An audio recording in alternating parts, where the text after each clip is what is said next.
আসসালামু আলাইকুম। মোটিভেটের পক্ষ থেকে আপনাদের স্বাগতম। আজ আমরা 34তম বিসিএস এর একটি অঙ্ক সমাধান করব।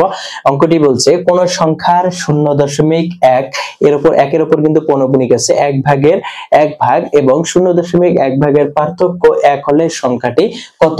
আমরা এটা সলভ করব। এটা ছিল হচ্ছে 34তম বিসিএস এ। এখন বলছে 0.1 ভাগ, ধরি আমার সংখ্যাটা যেহেতু বলছে ধরি সংখ্যাটি x। এখন x সংখ্যা একটা ধরলাম, তাহলে এই সংখ্যার ভাগ আর এই সংখ্যার ভাগ তার দুইটার পার্থক্য। তাহলে এই সংখ্যার ভাগ কত?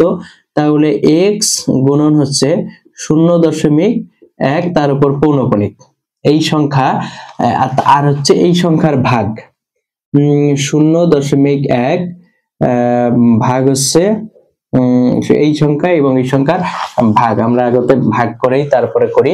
হ্যাঁ, তাহলে 0.1 এর পৌনঃপুনিকটা কত হবে? এর পৌনঃপুনিক হচ্ছে 1 ভাগ হচ্ছে 9, 9 গুণ 18, 9। তাহলে 1 ভাগ হচ্ছে 9, এত গুণন হচ্ছে x।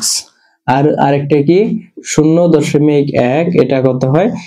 1 বাই হচ্ছে 1 0 10 গুণন হচ্ছে x।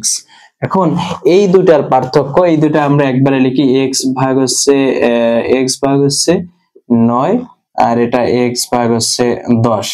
এখন বলছে এই যে ভাগ করলাম, এত ভাগ এবং এত ভাগের পার্থক্য কত বলছে? 1। তাহলে শর্ত মতে হলো x ভাগ 9 প্লাস হচ্ছে x ভাগ 10 সমান হচ্ছে পার্থক্য, প্লাস না মাইনাস, পার্থক্য সমান কত বলছে? 1। তাহলে x এর মান, সংখ্যাটি কত, x এর মান কত? তাহলে এটা হচ্ছে 9.90। তাহলে কত হয়? 10x মাইনাস হচ্ছে 9x, 10x মাইনাস হচ্ছে 9x সমান হচ্ছে x বাই হচ্ছে 90 ইকুয়াল টু 1 বা x সমান হচ্ছে 90। তাহলে উত্তর কত? উত্তরে যে ঘ নম্বর 90। তাহলে 34তম বিসিএস এর প্রশ্নটা ছিল, আমরা সহজে সমাধান করলাম। যদিও দেখতে একটু ক্রিটিক্যাল লাগে পৌনঃপুনিকটা থাকার কারণে। পৌনঃপুনিক যখন থাকবে তখন আপনি ভাগ করে নেবেন। পৌনঃপুনিক কথার অর্থ আরেকটু বলি। পৌনঃপুনিক 0.1, এই পৌনঃপুনিক কথার অর্থ হচ্ছে একের পরে অনেকগুলো এক আছে, অসীম পর্যন্ত এক আছে। এই জন্য এতগুলো এক না লিখে আমরা একের উপরে একটা পৌনঃপুনিক দিতে পারি। তাহলে বুঝে নিব যে একের পরে আরো অনেকগুলো এক আছে। এইরকম যদি থাকে 1 3 7, তাহলে 1 উপর আর 7 উপর যদি পৌনঃপুনিক দেখি কখনো, তাহলে বুঝে নিতে হবে যে 1 3 7 1 3 7 1 3 7 এরকম অনেকগুলো আছে। তাই এই জন্য 1 উপর আর 3 উপর মাঝেরটার দরকার নেই, তার মানে দুইটার উপর বুঝে নিতে হবে মাঝেরটার মধ্যেও আছে।